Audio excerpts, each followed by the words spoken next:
My sister announced her pregnancy at my child's birthday party and demanded my new nursery since I could afford another. My parents agreed and called me selfish. So, I emptied the room and sold the house. They found the for sale sign when they showed up with her belongings. The moment my sister walked into my daughter's first birthday party, draped in a flowing white dress that screamed, "I'm pregnant," I knew my special day was about to be hijacked. But even I couldn't have predicted the utter betrayal that unfolded when she stole Lily's spotlight, right as we were about to blow out her candle. My name's Ruby, and for 32 long years, I've been the responsible one. The good daughter. The one who always had her act together. Meanwhile, my younger sister, Sarah, well, she careened from crisis to crisis, leaving our parents to pick up the pieces over and over again. But that day, watching her, with practiced precision, yank the spotlight from my beautiful baby girl, something inside me didn't just snap. It shattered.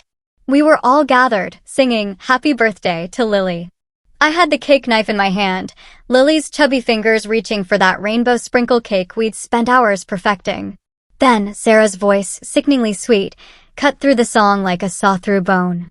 "Everyone, I have amazing news." My hands froze. 20 pairs of eyes, just moments ago fixed on my adorable daughter in her pink tutu, swung to my beaming sister. "I'm pregnant." The room erupted. Gasps, then squeals. My mom burst into tears, rushing to embrace Sarah. My dad stood there, grinning like he'd won the lottery. I felt Harper, my best friend, squeeze my shoulder, a silent anchor in a suddenly chaotic room. "Mama?" Lily's tiny voice, so confused, pulled me back. My heart ached for her. This was her day. "Just a minute, sweetie," I forced a smile, my voice thin. "Looks like Aunt Sarah has some big news." "Oh my God, this is just perfect timing," my mother gushed, still clinging to Sarah. "Now the cousins will be so close in age." Sarah finally untangled herself and drifted towards me. That familiar, calculating look was in her eyes. The one that always meant she was about to ask for something.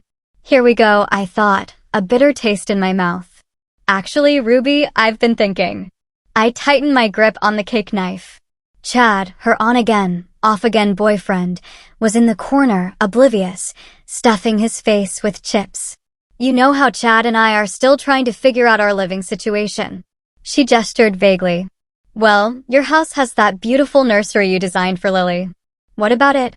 My voice was flat. "Well, Lily's getting bigger now, and you have that spare room upstairs that would make such a cute big girl room for her." Her voice took on that wheedling, manipulative tone I knew so well. "Maybe you could just let me have the nursery. You can just build another one upstairs." The room went dead silent. Only Lily's soft babbling broke it. I felt Harper stiffen beside me, ready to pounce, but I held up a hand. "Let me get this straight," I said, my voice eerily calm, almost detached. "You want me to give you my nursery? The one I spent months designing and decorating for my daughter?" "Well, yeah." Sarah brightened, completely misunderstanding my tone. "It makes perfect sense. You're established, you're doing so well with your job, and I really need the help right now. Chad's, between opportunities." "You mean he's unemployed again?" Harper muttered under her breath, but no one seemed to hear. "Ruby," my mother interjected, her voice dripping with expectation. "Your sister needs family support right now. You know how hard pregnancy can be, especially when you're—" She paused, glancing at Chad with a subtle grimace, dealing with various challenges. My father nodded sagely. "It would really help your sister out, Ruby. And you've always been so good at handling things." I scanned the room. My parents' expectant faces, Chad's slumped, disinterested figure, Sarah's practiced pout. Then I looked at Lily, still waiting patiently for her cake, trusting that Mama would make everything right. And in that moment, something truly shifted inside me. Years of being the responsible one, the reliable one, the one who always gave in, it all crystallized into a diamond-hard resolve. I smiled. A cold, cold smile that didn't reach my eyes. "Of course, Sarah. You can bring her things next weekend." Sarah shrieked, throwing her arms around me. My parents beamed with approval, relief washing over their faces. Only Harper looked concerned. knowing me well enough to recognize the danger lurking in my tone. "Now," I said, turning back to Lily, whose eyes widened with anticipation. "Let's cut this cake, shall we?" As everyone gathered to sing again, I caught Harper's questioning look. I gave her a slight, almost imperceptible nod. A nod that said, "Watch me. Just watch what happens next." Because what my dear family didn't know is that I'd finally learned something crucial. Sometimes, being the responsible one means taking responsibility for your own happiness. And sometimes, just sometimes, that means burning it all down. I helped Lily blow out her candle, the flame a tiny beacon. And in my mind, I was already planning how to light a much, much bigger fire. "You're not seriously considering giving her the nursery, are you?" Harper slammed her coffee mug onto the cafe table. It rattled, and so did I a little. 3 days had passed since the birthday party, and my best friend's patience was wearing thinner than mine. "Of course not," I replied, stirring my latte absently. The thought alone made my stomach churn. "But you should have seen the texts I got this morning. Sarah's already picking out paint colors, like she owns the place." Harper snatched my phone. "Show me." She scrolled, her face tightening with every message. My screen was flooded with pictures of cribs, wallpaper samples, elaborate nursery themes. And her comments. "This is exactly what I want, and we should start moving things out this weekend." "Jesus," Harper muttered, handing back my phone. "She really thinks she's getting your house, doesn't she?" A memory flashed, sharp and stinging. Sarah, 16, taking my prom dress without asking because she needed it more for her junior formal. I found it later, tossed in my closet, wine-stained and with a torn hem. "Remember when she worked for me?" I asked, watching a young mom at the next table trying to wrangle her toddler. 3 months at my company, and she nearly cost us our biggest client because she couldn't be bothered to show up on time. "And your parents said you were being too hard on her," Harper finished, perfectly echoing the past. "Because she was going through a rough patch with, what's his name?" "Dylan," I supplied. "Before Chad, after Trevor, but before Marcus, the one you paid rent for?" "No, that was Josh," Harper corrected. "Dylan was the one you bailed out of jail after he got drunk and tried to steal a police horse." I let out a laugh, but it was hollow, empty. God, I sound like a human ATM, don't I? Harper leaned forward, her eyes gentle but firm. "Ruby, honey, you're not an ATM. You're a doormat." And I say that with love. My phone buzzed again. This time, it was Mom. "Sarah's so excited about the nursery. We should all go shopping this weekend. Your father and I can help with the renovation costs for Lily's new room." I showed Harper the message. Her eyes narrowed. "They really think they can just redistribute your house?" "They've been redistributing my life since I was old enough to have something worth taking," I said, the words coming out sharper than I intended. "When I got my first job at 16, guess who had to share her paychecks? When I got my college acceptance letters, guess who had to defer a year so Sarah could have her dream gap year in Europe? Which she quit after 3 weeks," Harper added, shaking her head. "And who paid for the emergency flight home?" I raised my hand, like a student answering a question. "This girl." My phone buzzed again, but this time it wasn't family. It was Ivy, my real estate agent. A listing for a beautiful 3-bedroom condo across town, newly renovated, with a view of the park. Harper peered at the screen. "What's that about?" I stood up, gathering my things. A new lightness started to bubble inside me. "That, my friend, is my next appointment." I met her gaze. "Want to come see what karma looks like?" 20 minutes later, we stood in an empty living room, flooded with natural light. Ivy, clipboard in hand, watched as I ran my fingers along the smooth quartz countertops in the kitchen. "The sellers are motivated," she said. "They'd consider a quick close if the offer's right." I walked into the smaller bedroom, already picturing Lily's toys scattered across the hardwood floors. It was smaller than her current nursery, but it had a window seat, perfect for reading stories. "Ruby," Harper called from the master bedroom. "Come look at this view." I joined her at the window, taking in the sprawling park below. No shared walls with entitled siblings. No space for family to crash indefinitely. Just peace. "What about your house?" Harper asked quietly. I pulled out my phone, bringing up the text I'd drafted to Ivy earlier. List it. Price it to sell fast. And don't tell anyone in my family. Ivy appeared in the doorway, her professional mask cracking slightly to reveal a genuine smile. Are we doing this? I thought about Sarah's white dress, about Lily's confused face when her special day was hijacked, about 32 years of being the responsible one, the reliable one, the good daughter. It's go time, I whispered, hitting send on the text. Harper wrapped an arm around my shoulders. You know they're going to lose their minds, right? She murmured. I watched a young couple playing with their dog in the park below, free and happy in their own space. Maybe it's time they learned what it feels like to lose something they thought they were entitled to. Shall I draw up the paperwork? Ivy asked, pulling out a pen. I nodded, feeling lighter than I had in years. Make it ironclad. No family discounts this time. The nursery looked different under the harsh glare of my phone's camera. Each click was an act of defiance, capturing another piece of evidence that this room, with its hand-painted butterflies and mint green walls, had been lovingly created for Lily, not commandeered as a gift for Sarah. Ivy, my agent, had suggested documenting everything before the listing went live. And this is where the changing table used to be. I narrated quietly into the phone, panning across the empty space where it once stood, mentally replacing it with the free sign I'd soon place on the actual furniture. A soft knock at the front door made me jump. Ruby, honey, are you home? My mother's voice. Of course. I quickly shut off the camera, shoved my phone deep into my pocket, and called out, coming. I opened the door to find both my parents standing there, matching concerned expressions on their faces. My father held a takeout bag from my favorite Thai place, their standard peace offering. We brought lunch, Mom said, already pushing past me into the house. And we wanted to talk about Sarah's nursery. Not Sarah's nursery. Never Sarah's nursery, I seethed internally, but kept a serene smile pasted on my face. Perfect timing, I chirped. I was just organizing things upstairs. They followed me to the kitchen. Mom immediately began unpacking containers of pad thai and green curry, the smell filling the air. Dad settled into his usual chair, the one that, unbeknownst to him, would be gone in less than a week.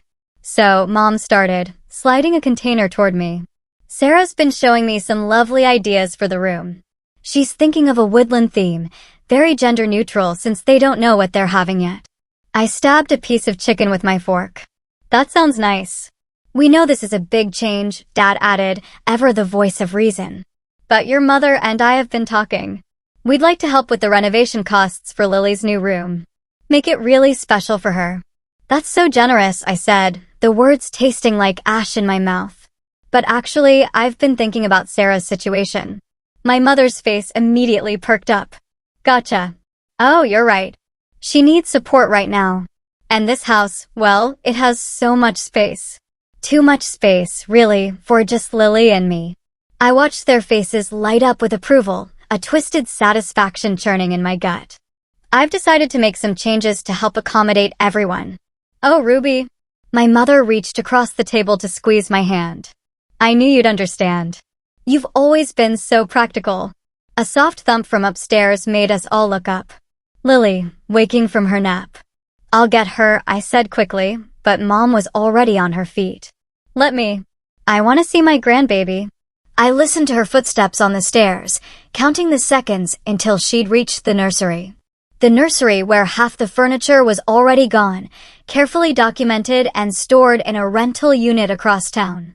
The realtor thinks it'll sell within days, I whispered to myself, a thrill of rebellion sparking in my chest. What was that, honey? My father asked. Nothing, I lied smoothly. Just thinking out loud about paint samples. Mom's voice drifted down from upstairs, a hint of confusion in it. Ruby, where's the rocking chair? Oh, I moved it. I called back, my voice falsely cheerful. Making space for Sarah's things. I heard Lily's happy babbling as my mother brought her downstairs. My daughter took one look at me and announced, "Bye-bye house." My heart lurched. What does she mean, bye-bye house? Mom asked, settling Lily into her high chair, her eyes narrowing slightly. I forced a laugh. Oh, you know toddlers. She's been saying that to everything lately. Bye-bye spoon, bye-bye cup. It's her new favorite phrase. My father chuckled. but my mother's gaze lingered on me. Too close. I busied myself wiping invisible crumbs from the counter. When did you say Sarah could start moving things in? She asked. Next weekend, I replied, my voice perfectly smooth. I thought we could make a day of it. Get everyone to help. That's wonderful. My mother's suspicion evaporated, replaced by bright excitement. I'll call Sarah right now. She'll be so excited. She stepped into the living room to make the call. My father leaned in close. You're doing the right thing, Ruby. Family has to stick together. I nodded, my mind buzzing with the offer Ivy had texted me this morning. $30,000 over asking price. Cash buyers, willing to close in 10 days. My phone buzzed in my pocket. Ivy again. Offer accepted. I glanced at my parents. Mom gushing into her phone, Dad contentedly eating his lunch. Both so certain of their right to redistribute my life. Both so sure I would never say no. Take it, I typed. Back, my thumb hovering for a moment before hitting send. Lily caught my eye from her high chair and grinned. Bye-bye house, she said again, waving her little hand. I smiled back, my heart racing with equal parts guilt and wild, intoxicating liberation. That's right, baby girl, I whispered. Bye-bye house. And bye-bye to a whole lot more. You're evil, Harper laughed, slapping another Sarah's Things label onto an empty box. Pure evil. I love it. We'd spent the entire afternoon meticulously filling boxes with old newspapers, making them look convincingly, ridiculously heavy.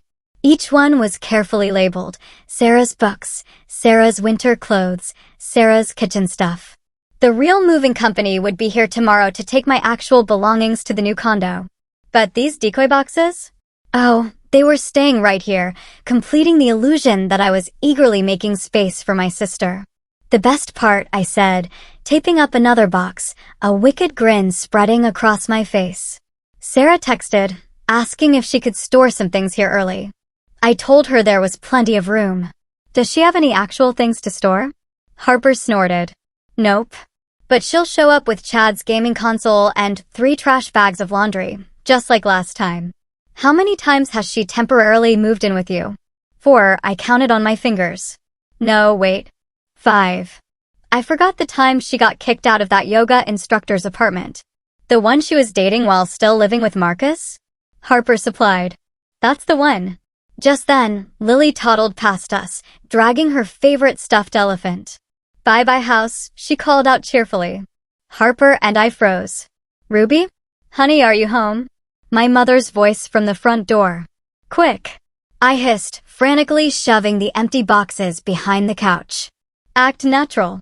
My mother appeared in the doorway just as Harper dramatically sprawled onto the floor, pretending to play with Lily. Oh, look who's here. Mom cooed at Lily, who immediately ran to her grandmother. And Harper, too. Are you helping Ruby organize? You know me, Harper replied smoothly, without missing a beat. Always happy to help with family stuff. My mother's eyes swept the room, taking in the stacked, labeled boxes. Oh, good. You're making space for Sarah. She's so excited about moving in. She's already ordered a crib. My eye twitched. She ordered a crib? Yes, it's being delivered next week. I hope that's okay. She used your address since she's staying with Chad right now and his place is. Mom wrinkled her nose. Not exactly delivery friendly. Perfect, I said through gritted teeth. Just perfect. Bye-bye house. Lily announced again, pointing emphatically. My mother frowned. She's still saying that. Ruby, do you think she's picking up on some anxiety about the changes? Maybe we should have a family meeting to discuss the transition. No, Harper and I said simultaneously, too loudly. I recovered quickly. I mean, there's no need. Everything's under control. We're all very excited about Sarah moving in, right, Harper? Harper's smile could have cracked glass. So excited. Well, I just stopped by to drop off these paint samples Sarah picked out. My mother placed a fan of color swatches on the coffee table. She's thinking mint green might be too basic. She was thinking more of a royal purple. I thought about the mint green walls I'd spent weeks perfecting, the ones currently being photographed for the listing. How unique. Bye-bye house. Lily said again, pointing at the window where, thankfully, the for sale sign hadn't been installed yet. My mother gathered her purse. I should go. Your father's making dinner tonight. But Sarah might stop by later to measure the windows for curtains. After she left, Harper and I collapsed onto the couch. That was close, she breathed, wiping sweat from her brow. But Ruby, you have to do something about Lily's new catchphrase before she blows your cover. I know. I picked up my daughter, who immediately started playing with my hair. But she's not wrong. We are saying bye-bye to the house, and to the family's endless expectations. My phone buzzed. A text from Ivy. Sign installation tomorrow morning. 8 a.m. sharp. You ready for this? Harper asked softly. Once that sign goes up, there's no going back. I looked around at the staged boxes, the garish paint samples, the space that had never truly felt mine because my family had always felt entitled to it.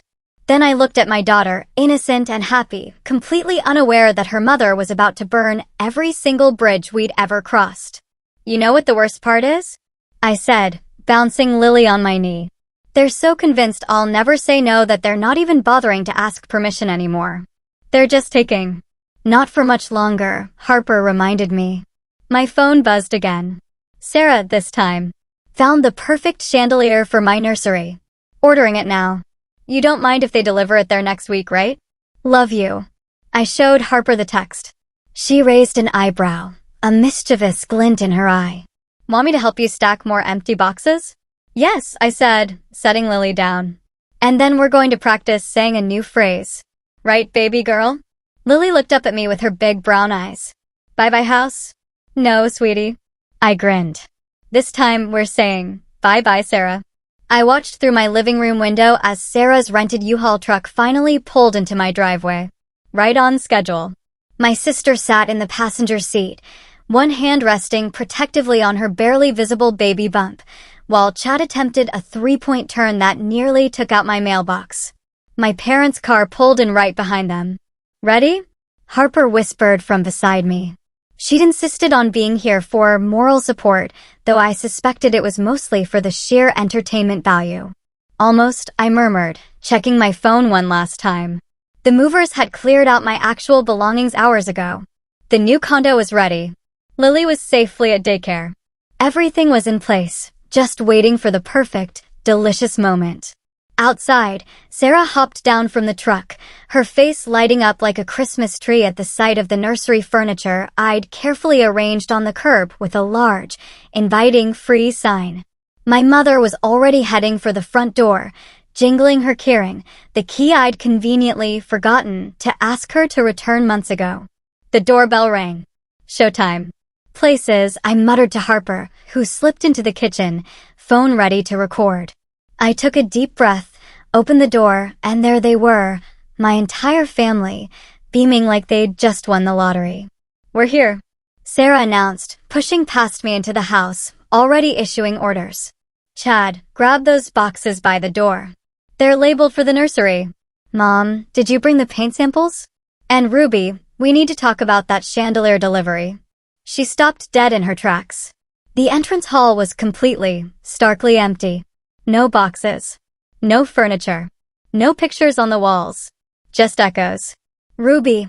My mother's voice wavered, a fragile whisper of confusion. What's going on? I smiled sweetly, almost angelic. Oh, did I forget to mention?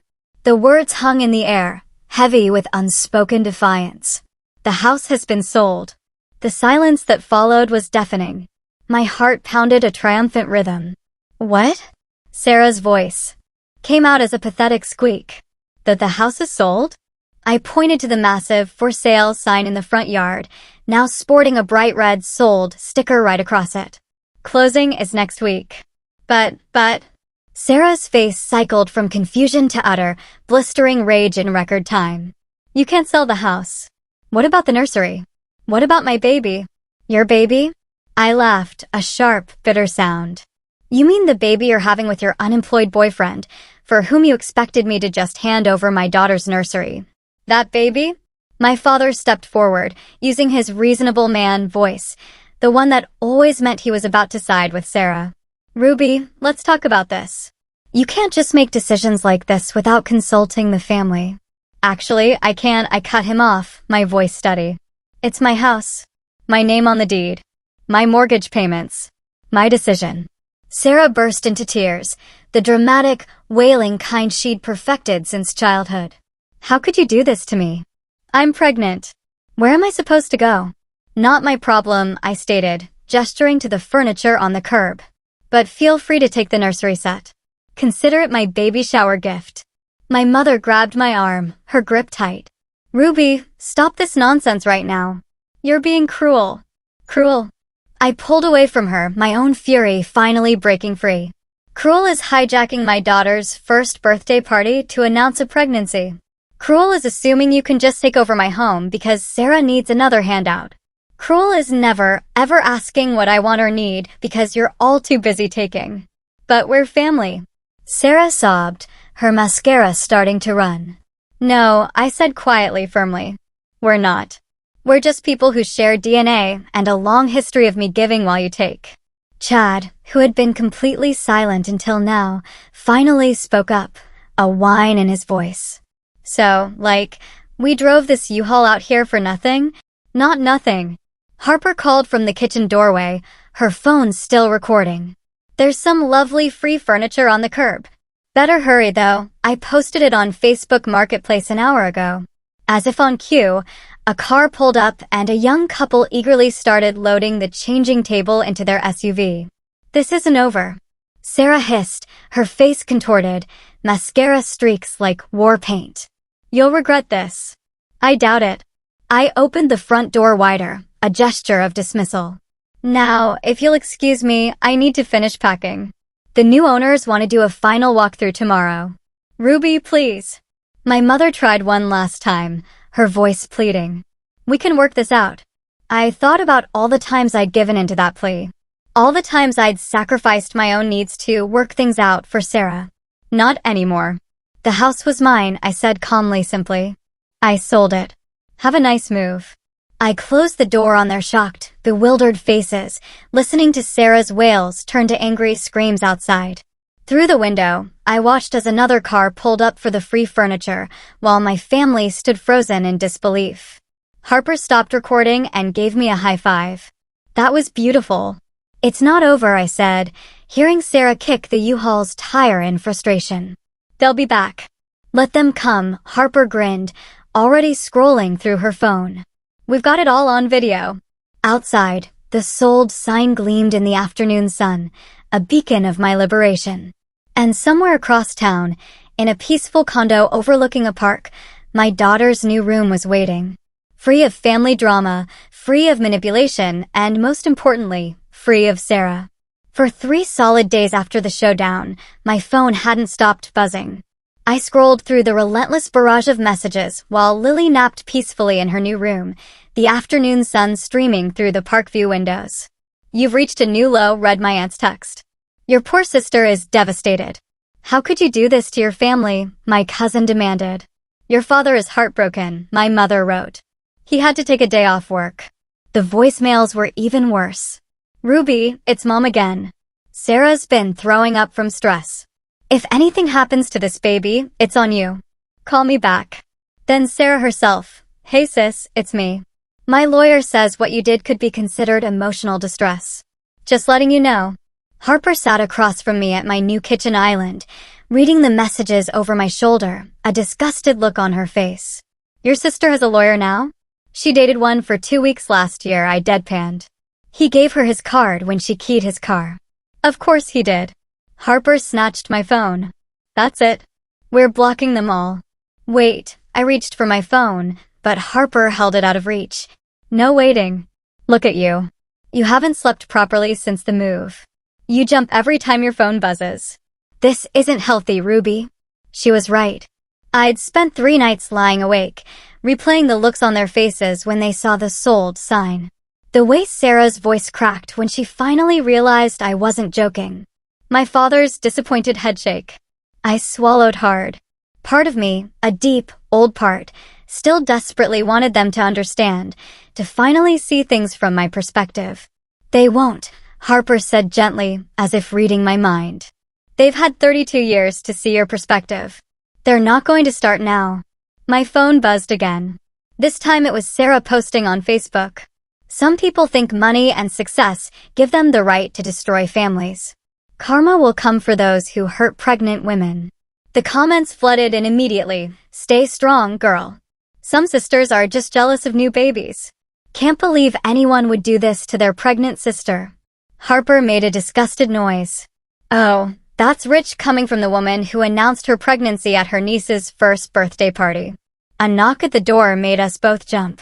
Through the peephole, I saw Chad, shifting awkwardly in the hallway. Should I call security? Harper whispered. I shook my head and opened the door. What do you want, Chad? He looked even worse than usual, unshaven, wearing a wrinkled t-shirt with what looked like yesterday's pizza stains. She's staying at my place and losing her mind. You broke her, Ruby. I broke her. I laughed, incredulous. She tried to take my house. Look, I get it wasn't cool how she asked, but asked. I cut him off, my voice sharp. She didn't ask. She announced it at my daughter's birthday party and expected me to just hand over my home, just like she's expected me to hand over everything else her entire life. Chad ran a hand through his greasy hair.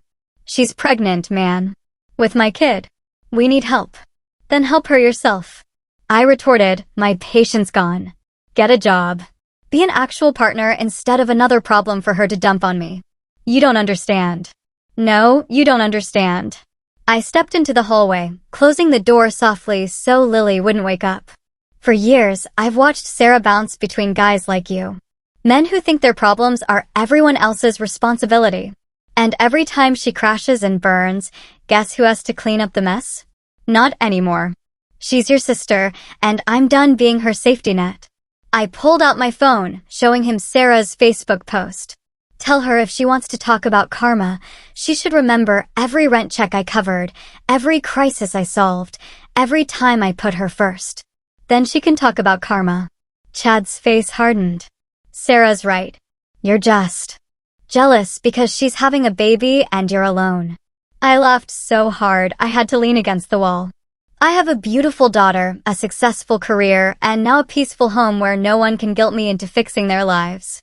Trust me, Chad, I'm not jealous. He opened his mouth to argue, but Harper appeared in the doorway, her arms crossed. I believe my friend asked you to leave. After he skulked away, Harper handed me back my phone. Ready to block them now? I looked at the screen. 3 more missed calls from my mother, 2 texts from Sarah, and a group chat message from my father asking the extended family to pray for Ruby's heart to soften. Do it, I said, a profound sense of relief washing over me. Block them all. As Harper systematically blocked every single family contact, I felt a monumental weight lift from my shoulders. Through the window, I could see the park where I'd take Lily to play later. No drama, no guilt, no manipulation. There, Harper announced, handing back my phone, now blissfully quiet. Now it's just you, me, and that bottle of wine I brought to celebrate your freedom. From the bedroom, I heard Lily stirring from her nap. Make that you, me, Lily, and wine. Perfect combination, Harper smiled. The only family you need. I can't believe I let you talk me into this, I muttered to Harper, as we sat in the neutral territory of her apartment, waiting for Sarah to arrive. 2 weeks had passed since the moving day showdown, and my sister had finally agreed to meet, but only with Harper mediating. She needs to hear it, Harper said, arranging coffee cups on the table. And you need to say it. All of it. The doorbell rang precisely on time. A first for Sarah, who'd never been punctual in her life. When Harper opened the door, my sister walked in looking like she'd dressed for a funeral. A somber black maternity dress, dark circles smudged under her eyes, one hand protectively hovering over her barely showing stomach. Ruby. Her voice was cold. Sarah.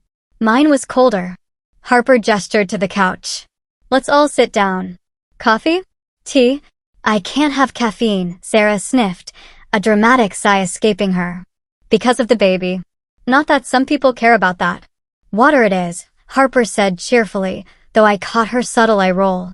We sat in an agonizing silence until Harper cleared her throat. Sarah, you wanted to talk, so talk. Sarah's lower lip trembled. I just want to understand how you could be so evil. Taking away my baby's future home. Your baby's future home? I interrupted, a sharp laugh escaping me. You mean my house? The one I bought? The one I've been paying for. But we're family. Sarah's voice rose, edged with accusation. Family helps each other. Like you helped me when Lily was born. I leaned forward, a bitter smile on my face. Oh wait. You didn't. You were too busy backpacking through Thailand with, what's his name? That's not fair. I was finding myself, she protested weakly. While I was changing diapers and working 60-hour weeks alone. Sarah's face crumpled. I'm trying to do better now. I want to be a good mom, like you. I thought you'd help me. By giving you my house. By sharing. By being a sister. Tears spilled down her cheeks. But you're just selfish and bitter. And selfish. I stood up so fast my coffee cup rattled. Let's talk about selfish, Sarah. Let's talk about the time you maxed out my credit card buying festival tickets. Or when you borrowed my car and got 3 parking tickets you never paid. Or how about when you got fired from the job I got you because you were too hungover to show up? I was going through things. You are always going through things. And I am always expected to fix them. I was shouting now, years of suppressed rage finally breaking free. Do you know what it's like to be the responsible one? To watch your sister wreck everything she touches while everyone expects you to clean up the mess. When was the last time you asked about my life? About Lily? When was the last time you showed up for anyone but yourself? Sarah stood too, mascara running down her face in messy streaks. You think you're so perfect, Miss Independent, with her perfect job and perfect house and perfect life? Well, guess what? Some of us struggle. Some of us need help. Help is one thing, Sarah. Entitlement is another. I took a deep, shuddering breath. I finally realized something, Sarah. None of you ever loved me unconditionally. You only loved what I could give. The room went completely silent. Only Sarah's ragged breathing filled the space. That's not true, she whispered, barely audible. No, I challenged. Then name one time, just one, when you put my needs before yours. Sarah opened her mouth, then closed it. Her hand drifted to her stomach again, a gesture that once would have made me cave, would have sent me rushing to fix everything. Not anymore. I have something now that I own completely, I said quietly. Peace. And I won't let you take that too. So that's it? Sarah's voice cracked. You're just done with me? With all of us. I'm done being the family ATM. I'm done being the responsible one who has to sacrifice everything. I'm done watching you take and take and take. Harper, who'd been a silent, rock-solid presence throughout our exchange, finally spoke. Sarah, I think it's time for you to go. My sister gathered her purse with shaking hands. At the door, she turned back, her eyes burning with a fresh resentment. You'll regret this. When my baby's born and you're not in their life, no, I cut her off, my voice steady. You'll regret this. When your baby's born and you finally understand what it means to be responsible for someone else's happiness, when you realize that burning bridges has consequences. She stared at me for a long moment, a defeated look slowly replacing the anger, then left without another word. Through the window, I watched her walk to her car alone, probably for the first time in her life. Harper touched my shoulder. You okay? I wiped away tears I hadn't even realized were falling. No, but I will be. Want to go get Lily from daycare and take her to the park? I nodded, thinking of my daughter's innocent smile, her unconditional love. Yeah, let's go home. Because that's what I had now. Not just a house, but a real home. One built on my terms, free from the crushing weight of toxic family obligations. Hiya, Mama. Lily squealed, her laughter echoing as I pushed her high on the park swing. The autumn breeze carried her joyous sounds across the playground, mixing with the rustle of falling leaves. My phone buzzed in my pocket, probably another blocked message from my family. They'd taken to creating new accounts just to tell me how cruel I was. I'd gotten pretty good at blocking those too. Ruby. A familiar voice. I slowed Lily's swing and turned. Sarah stood at the edge of the playground, her pregnancy now clearly visible under a loose sweater. She looked different. Tired, yes, but somehow more real than I'd ever seen her. What are you doing here? I asked, my voice guarded. I live nearby now, actually. She gestured vaguely to a small apartment building across from the park. Chad and I broke up. I got a job at the coffee shop downstairs. That explained why she looked different. She was wearing a barista's apron instead of her usual designer clothes. You're working. I couldn't keep the surprise from my voice. Yeah. She smiled weakly. Turns out when you can't rely on someone else to fix everything, you have to fix it yourself. Lily pointed at Sarah's belly. Baby? That's right, sweetie, Sarah said softly, a small, genuine smile forming. Your cousin's in there. I helped Lily out of the swing, my eyes still fixed on Sarah. Why are you really here? I had my first ultrasound yesterday, she said, pulling a grainy black and white photo from her apron pocket. It's a girl. And it made me think about Mom. About how she always played us against each other. About how I let her do it because it was easier than growing up. I sat on an empty swing, pushing myself slightly with one foot, while Lily played in the sand nearby. Did Mom send you? No. She doesn't even know I'm here. She's still. Sarah sighed. She's still Mom. But I'm trying not to be, well, me. What does that mean? It means, I'm sorry. The words came out in a rush, raw and unexpected. Not just for the house thing. For everything. For being the hurricane that blew through your life, expecting you to rebuild everything I destroyed. I studied her face, searching for the manipulation I'd grown so used to seeing. Instead, I found something new. Accountability. The thing is, she continued, her voice gaining a quiet strength, when Chad left and Mom started talking about me moving back home, I realized I was about to do to my daughter what Mom did to us. Make her part of this cycle of dependency, of never growing up. So you got a job instead and an apartment. It's tiny and the elevator doesn't work and I have to make coffee for rude people at 6 a.m. She straightened her apron, a flicker of pride in her eyes. But it's mine. I did it myself. Lily ran over with a handful of sand, proudly showing it to both of us before letting it slip through her fingers. I'm not asking for anything, Sarah said quickly, almost desperately. I want my daughter to know her cousin. To know what strength looks like. Because that's what you are, Ruby. Strong. Not cruel, like Mom says. Strong. I watched Lily playing, a wave of emotion washing over me. All those times I'd wished for this, for Sarah to finally see me. Truly see me. There's a coffee shop near my condo, too, I said finally, my voice a little husky. Are they treating you better at yours? Sarah laughed. A real laugh, not her usual practice giggle. The tips are decent, and my manager says I'm getting better at not burning the lattes. Lily and I usually get hot chocolate there on Sunday mornings around 9 o'clock, I offered tentatively. She caught her breath. Yeah. And sometimes we feed the ducks after when we're not too busy. I'd like that. She wiped her eyes. God, these pregnancy hormones are killer. Tell me about it, I chuckled, remembering. I cried at a paper towel commercial when I was pregnant with Lily. We shared a smile. Small, tentative, but real. I should get back to work, Sarah said, adjusting her apron. But Sunday. I nodded. Sunday. As she walked away, Lily waved. Bye-bye, baby. You know what, sweetie? I scooped her up, breathing in her baby shampoo smell. I think we just said hello instead. That evening, as I tucked Lily into bed in our cozy condo, I thought about karma. Everyone had expected it to look like revenge, like my family finally getting what they deserved. Instead, it looked like Sarah in an apron, learning to stand on her own. It looked like me, learning to set boundaries without burning every bridge. Sometimes karma isn't about monsters getting punished.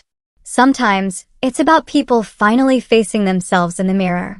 I kissed Lily's forehead and whispered, "Sweet dreams, baby girl." Because that's what I'd really bought when I sold that house. Not just peace, but the chance for a new story. One where strength didn't mean carrying everyone else's burdens, and family didn't mean sacrificing yourself. One where bye-bye house truly meant hello to something better.